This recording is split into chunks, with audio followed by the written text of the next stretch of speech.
Seigneur, ta parole est grande, elle demeure à jamais.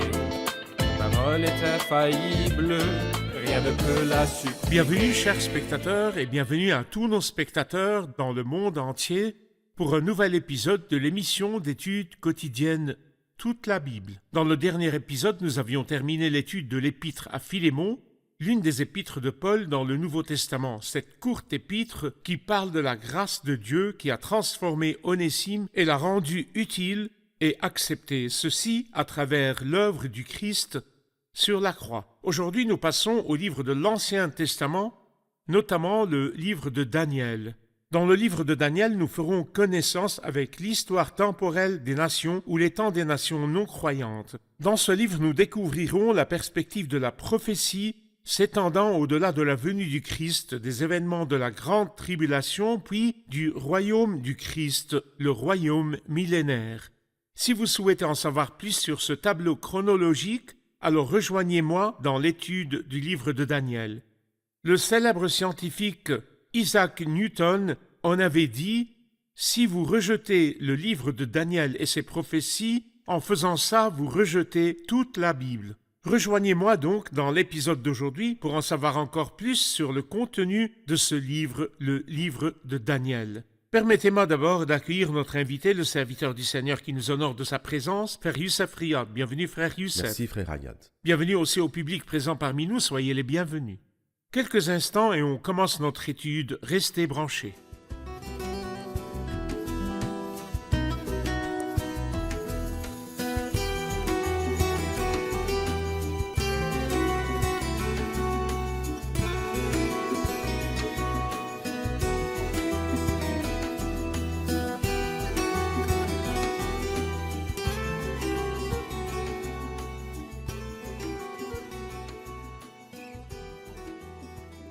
Bienvenue, Frère À vous Youssef. de même. Un nouveau livre prophétique, le livre de Daniel. Avant d'entrer dans les détails, prière de nous donner une idée sur le livre de Daniel. Que représente-t-il parmi cette série de livres des grands prophètes? Je pense que nos chers téléspectateurs savent que l'Ancien Testament de la Bible se compose de 3 sections principales. Une section sur le passé, une section sur le présent et une section sur l'avenir. Événements du passé, expériences du présent et aspiration de l'avenir. Et elle est merveilleuse, la coordination au milieu de ce grand livre. Événements du passé, 17 livres historiques qui sont les 5 livres de Moïse et 12 autres livres historiques. Et puis ensuite, aspiration de l'avenir, 17 livres, dont 5 considérés comme de grands prophètes, et puis 12 autres de petits prophètes. Et au milieu, il y a 5 livres poétiques exprimant les expériences du présent. À propos des livres qui parlent des aspirations de l'avenir, il y a les grands prophètes et les petits prophètes. Les grands prophètes sont 4, Ésaïe, Jérémie, Ézéchiel et Daniel. Pour le livre d'Ésaïe, le problème est que le peuple est malade, gravement malade. Mais rendons grâce à Dieu parce que le livre ne se termine qu'avec l'avènement du Messie et sa mort sur la croix afin d'apporter la guérison à cette nation dont le mal était incurable. Dans le livre de Jérémie, il était malheureux parce que le peuple avait rompu l'alliance et par conséquent, il a été livré à l'exil. Mais le livre de Jérémie s'achève avec cette note que le Seigneur conclura une nouvelle alliance avec cette nation. Ézéchiel était si triste parce que la gloire a déserté Israël lorsque la nuée de gloire, ou bien la Shekinah, a quitté le temple de Dieu à Jérusalem.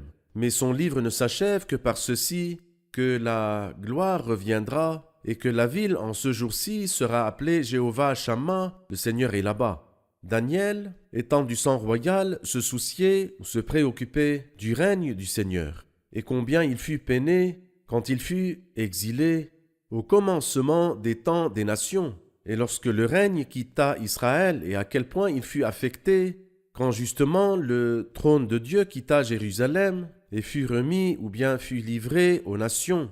Et pourtant, il ne termine cette grande prophétie qu'avec le plus grand royaume du monde, le royaume du Fils de l'homme. Et c'est ce que nous allons voir au chapitre 12 de cette prophétie. Donc le souci de Daniel est le royaume du Fils de l'homme, le royaume du Christ, le Fils de C'est l'homme. juste. Et il est en train de paver la voie à ce royaume à travers les temps des nations qui s'achèveront avec la disparition de tous les royaumes de la terre et le Christ viendra établir son Très bien. royaume. Bien. Frère Youssef, comme d'habitude avec chaque nouveau livre, il nous faut connaître la date de son écriture ainsi que le début des événements de ce livre, surtout ceux liés au verset 1 du chapitre 1, la 3e année du règne de Joachim sur Juda, Nebuchadnezzar. Allez-y. Eh bien, si nous voulons estimer la date de l'écriture de ce livre, nous pouvons dire, si vraiment ce livre-là a été écrit d'une seule traite, qu'on a dû l'écrire vers la fin des événements. Alors 70 ans après la captivité babylonienne. Très bien. Quand a eu lieu cette captivité? Lorsque Daniel fut exilé lors de la première vague parmi les 3 vagues successives de la captivité de cette nation. C'était en l'an 606 avant Jésus-Christ. Nebuchadnezzar est venu et a capturé la première vague, et Daniel faisait partie des captifs. Et comme nous l'avons dit, c'était vers l'an 606 avant Jésus-Christ. Et 70 ans plus tard, si nous supposons justement que ce livre a été écrit d'une seule traite, il a été probablement écrit après tous ces événements-là, c'est-à-dire au 6e siècle avant Jésus-Christ, et il couvre les événements de ces 70 ans. Mais en réalité, étant un livre prophétique, il s'étend sur plus de 2600 ans, car il parle justement du royaume du Christ après la fin des temps des nations, ces temps qui jusqu'à présent ne sont pas encore achevés, car le Seigneur n'est toujours pas le roi direct de cette terre, le roi de ce monde. Cela aura lieu quand il recevra son grand royaume et régnera, comme nous le comprendrons du chapitre 12 de cette prophétie. Pour en bénéficier le plus, prière de nous donner une idée sur ces 3 vagues de captivité. Donc, la première vague où Daniel fut capturé ainsi que ses compagnons de descendance royale, puis la 2e et la 3e vague. C'était quand? Eh bien, comme nous le comprenons de ce chapitre, la première vague était pendant le règne du roi Joachim. La 2e vague est survenue à peu près 9 ans plus tard, et c'était pendant le règne du roi Joachim. Et puis la 3e et dernière vague était pendant le règne du roi Sédécias.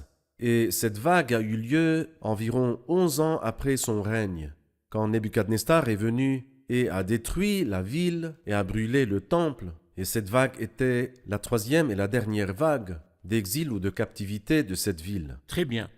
Frère Youssef, veuillez nous donner une répartition de ce livre selon ses chapitres ou sujets afin de faciliter l'étude. En fait, heureusement pour nous, la répartition de ce livre est très facile. Et ceci contrairement à d'autres livres de la Bible qui sont beaucoup plus difficiles, mais ce livre-là est de 12 chapitres, en tout, dont 6 au thème historique et 6 autres au thème prophétique. Et les premiers 6, nous pouvons dire qu'ils font 1 plus 5, et puis les 6 autres 5 plus 1, c'est-à-dire que le premier chapitre est un tout en soi. Et ce chapitre nous parle le déroulement des événements quand Daniel a été capturé. Et puis lorsque lui, avec ses 3 compagnons, Shadrach, Meshach et Abednego, décidèrent de prendre le parti de Dieu et du livre de Dieu. C'est le premier chapitre sans lequel nous n'aurions jamais entendu parler de Daniel.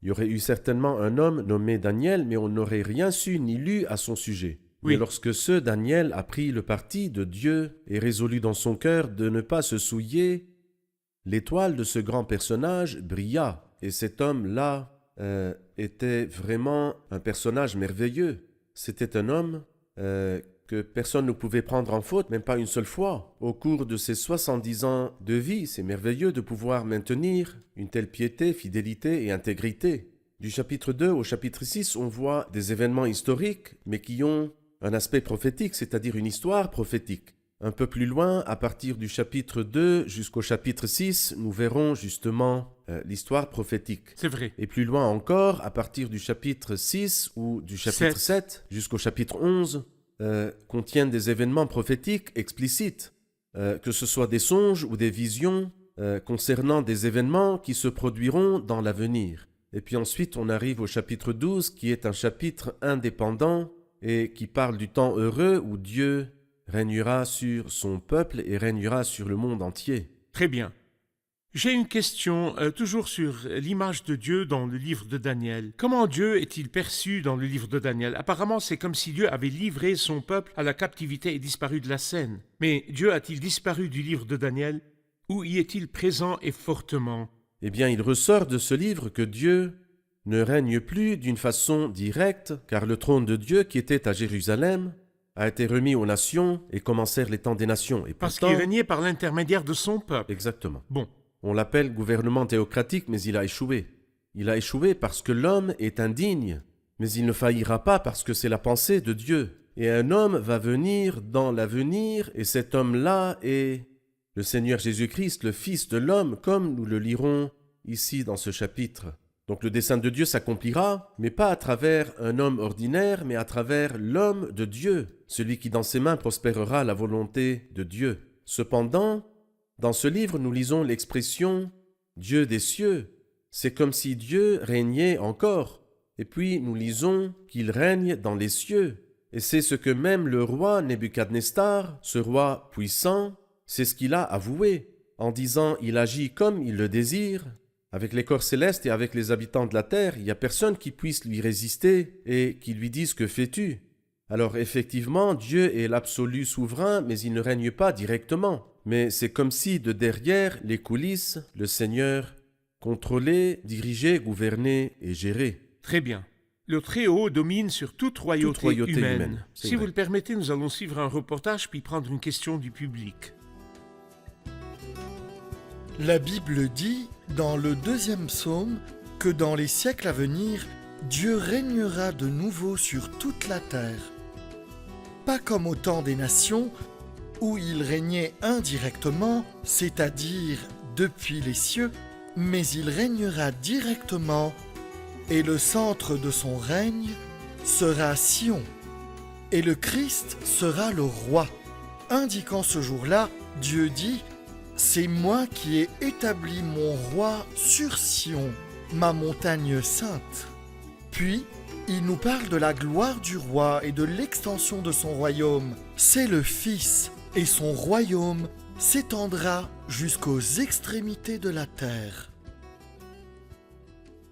La prophétie dans la Bible en général, que représente-t-elle? Comment l'interpréter? Que représente la prophétie dans les livres de la Bible et quelles sont les règles pour la comprendre, frère Youssef? Eh bien, parmi les termes de la Bible sainte que nous lisons dans 2 Pierre chapitre 1, nous considérons comme d'autant plus certaine la parole Des prophètes. des prophètes. Et de là, nous comprenons que même les événements historiques qui ont eu lieu ont une dimension prophétique. Lorsque nous étudions ce livre, cette question est très claire. Comme le livre de Jonas. Pourquoi son livre est-il parmi les livres prophétiques? Il ne contient qu'une seule prophétie composée de quelques mots. Dans 40 jours, Ninive sera détruite. Une prophétie qui ne s'est pas accomplie. Pourquoi le livre de Jonas est-il inclus dans les livres prophétiques? Parce que même si c'est de l'histoire ou un événement qui s'est produit, Il contient une mais prophétie. il a un aspect prophétique. Et c'est pourquoi la Bible sainte, dans son ensemble, est la parole prophétique. Quand on lit l'histoire de Joseph, on y voit une dimension prophétique. On y voit une image du Christ souffrant et une image du peuple qui endurera mais qui sera rétabli dans les derniers jours. Et ainsi, la Bible sainte tout entière est une parole prophétique. De plus, elle contient des livres prophétiques explicites, parmi lesquels le plus clair est le livre de Daniel. Pour comprendre la prophétie, il nous faut comprendre certains principes. D'abord, aucune prophétie de l'Écriture n'est une affaire d'interprétation personnelle. C'est-à-dire, c'est extrêmement malheureux ce qui se passe dans le christianisme aujourd'hui. Ils étudient un livre, comme le livre d'Ésaïe, et puis un verset leur plaît, ils le retirent de son contexte, peu importe ce qui précède, ou ce qui suit, ou son atmosphère, peu importe, ce verset m'a plu, et ils y bâtissent un concept. Et bien sûr, ce n'est pas la bonne façon de comprendre la prophétie, car aucune prophétie de l'Écriture n'est une affaire d'interprétation personnelle. Mais toute la Bible est la parole prophétique, alors il faut comprendre le contexte de l'Écriture. Alors le premier principe, c'est comprendre la prophétie d'une façon générale. La comprendre dans le cadre de tout le livre et non pas Très bien. séparément de son contexte. C'est juste. Et le deuxième principe, c'est qu'il faut savoir que l'Église en tant que mystère non révélé aux hommes dans d'autres générations, était en réalité cachée en Dieu et non pas cachée dans la parole prophétique. Alors donc il ne faut absolument pas s'attendre à trouver l'Église dans les livres de l'Ancien Testament. Troisième point, on doit comprendre que la prophétie s'accomplit parfois par un double accomplissement. Un accomplissement direct et proche et un autre plus éloigné dans le temps. L'exemple le plus clair, c'est la plus ancienne prophétie de la Bible mentionnée dans Jude, verset 14. lorsqu'il dit Enoch, le septième depuis Adam, a prophétisé en ces termes. Enoch, le septième depuis Adam, en disant « Voici que le Seigneur est venu avec ses saintes troupes pour exercer un jugement contre tous. » Et sans aucun doute, l'application initiale était l'événement du déluge. Mais l'application finale, selon l'interprétation de Jude, c'est quand le Seigneur apparaîtra dans un feu ardent, infligeant sa vengeance à ceux qui ne lui obéissent pas. Le quatrième point pour comprendre la prophétie, c'est qu'il faut comprendre l'écart historique. Oui, C'est-à-dire, celui qui voit à travers la perspective de la prophétie, comme quelqu'un l'avait dit, et en regardant, il voit les sommets de deux montagnes, ne perçoit peut-être pas que ces deux sommets sont séparés par une vallée extrêmement profonde, probablement par des centaines de kilomètres. comme quoi? Le Christ l'a clarifié dans Luc 4, quand il cita Ésaïe 61 dans son premier sermon.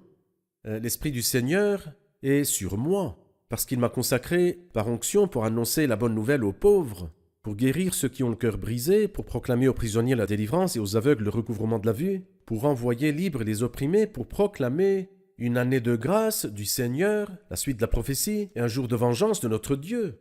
Le Christ n'a pas lu la deuxième parole, qui est un jour de vengeance de notre Dieu. Et pourquoi? Car ce n'est pas encore Ce accompli. n'est pas encore accompli. Donc il lut jusqu'à la phrase « proclamer une année de grâce du Seigneur » où là le livre est dit « aujourd'hui, cette parole de l'Écriture que vous venez d'entendre est accomplie. Dieu merci, le reste ne s'accomplira pas. Mais qui a dit cela? Il sera accompli. » Et nous lisons cela dans l'Évangile de Luc, chapitre 21, « Car ce seront des jours de vengeance où s'accomplira tout ce qui est écrit. » Pourquoi ça ne s'est pas accompli alors? Car entre la venue du Seigneur pour proclamer l'année de grâce et son retour de nouveau pour se venger, il y a une période de grâce qui durera en fait 2000 ans.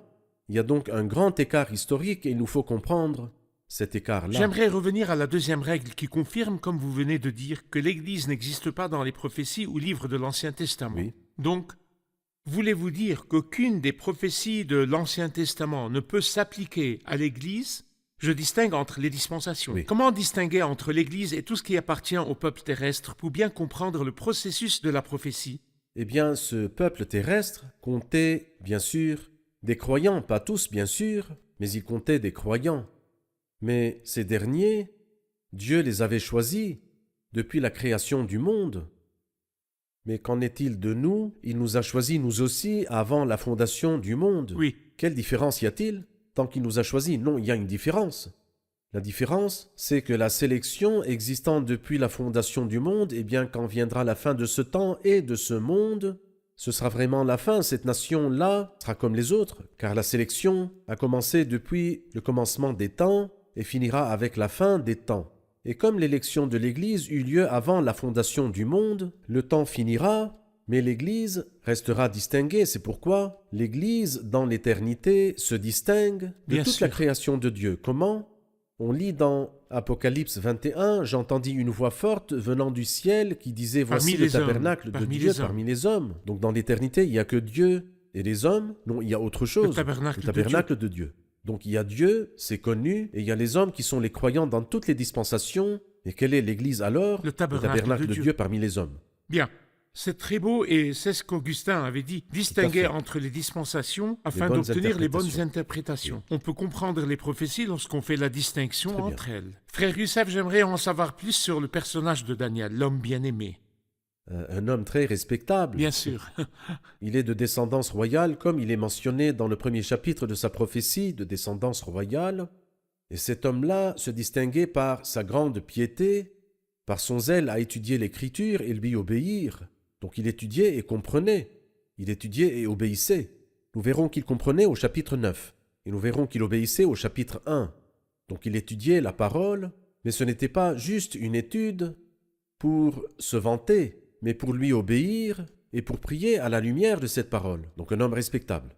La deuxième chose, c'est qu'au fil de sa longue histoire, la Bible sainte ne mentionne aucun défaut chez lui. Bien sûr, cela ne veut pas dire pour autant qu'il est infaillible. Dieu seul est infaillible. Cependant, sa vie en général se distinguait par la piété et par la droiture, si bien que dans Ézéchiel, chapitre 14, et par 2 fois, le prophète Ézéchiel réunit 3 personnes, Daniel, et Job, et Noé.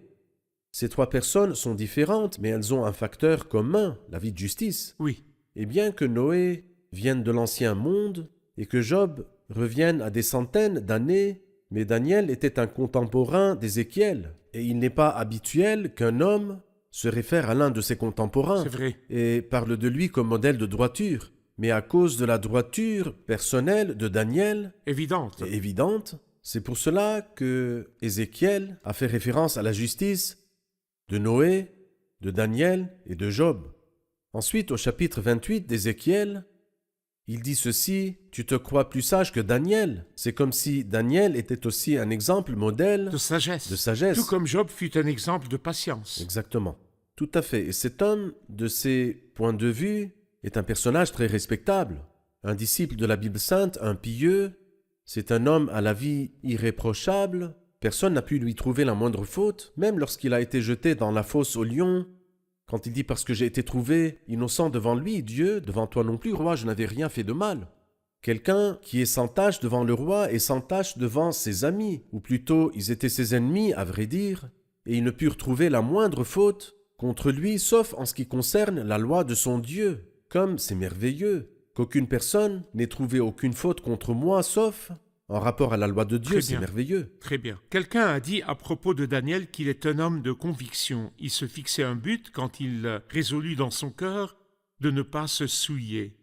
C'est l'homme de la prière et la compréhension. C'est ce qui distinguait la vie de C'est Daniel. vrai. Si vous permettez, allons écouter la question du public. Nous aimerions savoir quel est le cachet spécial du livre de Daniel. Oui, quel est le cachet du livre de Daniel? Eh bien, en effet, ce livre-là se distingue par de nombreux songes. Au chapitre 1, nous voyons un songe du roi Nebuchadnezzar. Au chapitre 4, un autre songe de Nebuchadnezzar. Et au chapitre 7, nous trouverons des visions que Daniel a vues. Et là, nous remarquons que Dieu parlait à Nebuchadnezzar, qui était païen à l'époque, par l'intermédiaire des songes, tandis qu'il parlait à son prophète, Daniel, par l'intermédiaire des visions. Et il y a une différence entre les songes Oui, qui se passent pendant la nuit en étant endormi, inconscient, et les visions qu'on reçoit en état d'éveil. Mais c'est comme si le Saint-Esprit m'emmenait totalement dans une autre atmosphère et je vois des scènes comme celle de l'Apocalypse. C'est pourquoi certains appellent le livre de Daniel Apocalypse de l'Ancien Testament. c'est vrai. Et tout comme nous avons le livre de l'Apocalypse de Jean, qui était exilé sur l'île de Patmos, nous avons aussi la révélation de Daniel, qui a été exilé à Babylone. Dieu communiquait-il avec les autres par des songes dans l'Ancien Testament, même dans d'autres parties de la Bible? C'est-à-dire si nous lisons par exemple le livre de Job, au chapitre 33, on voit que Dieu parlait aux hommes par des songes.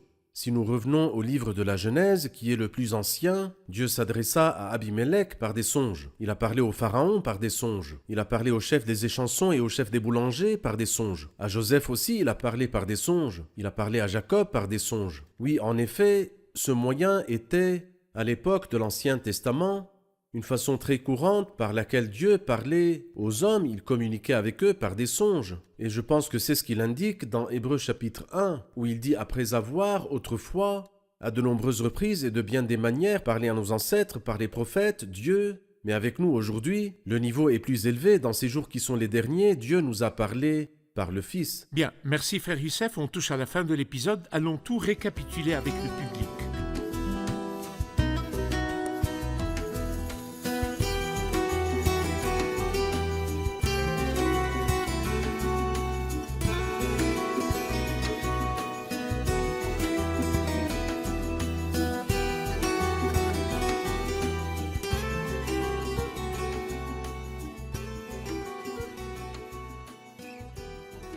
Au début de l'étude du livre de Daniel, nous avons appris que Daniel était l'un des captifs à Babylone. Mais j'aimerais savoir quand Daniel fut-il capturé et quand la captivité babylonienne a-t-elle eu lieu. Je voudrais savoir quand avec ces 3 phases. Daniel fut capturé lors de la première phase pendant le règne du roi Joachim. Et il y eut 3 vagues de captivité. La première vague eut lieu à l'époque du roi Joachim, la deuxième survint 9 ans plus tard et la troisième sous le règne du roi Sédécias, 11 ans plus tard lorsque Jérusalem fut assiégée. Ainsi, la première vague eut lieu au temps de Joachim, la deuxième au temps de Joachim et la troisième au temps du roi Sédécias. Et le roi Sédécias. Très bien. Bien. On aimerait savoir quelles sont les sections du livre de Daniel selon les chapitres et les thèmes.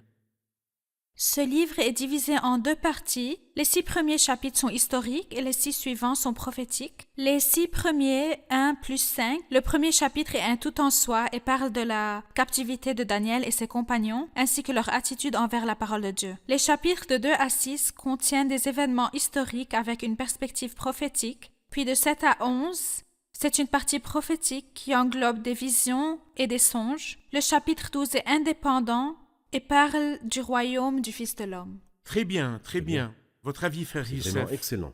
Parfait. Nous avons appris que le livre de Daniel est l'un des puissants livres prophétiques de l'Ancien Testament, mais on aimerait savoir quelles sont les règles pour comprendre la prophétie. Pour comprendre n'importe quelle prophétie, il y a 4 règles en tout.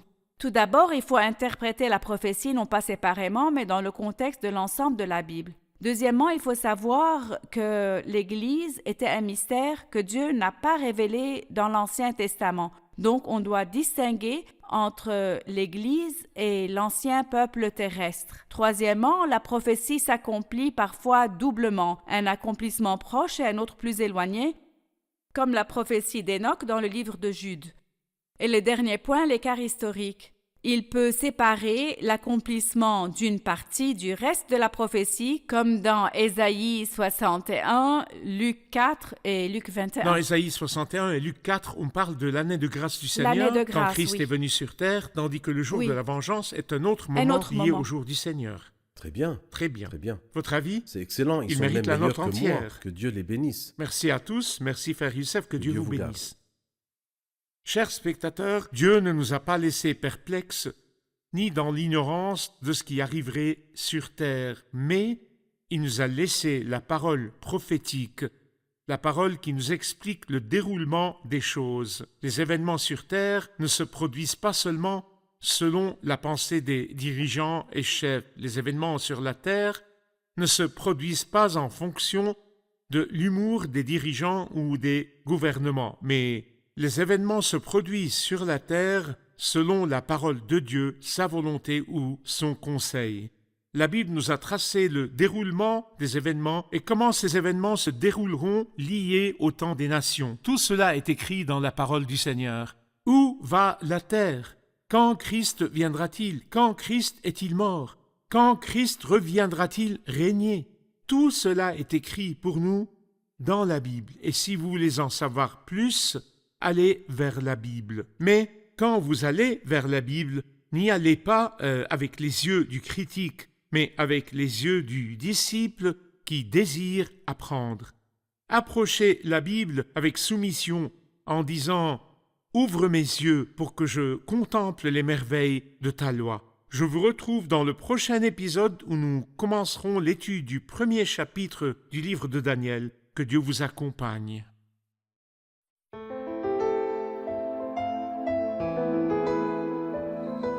Seigneur, ta parole est grande, elle demeure à jamais. Ta parole est infaillible, rien ne peut la supprimer.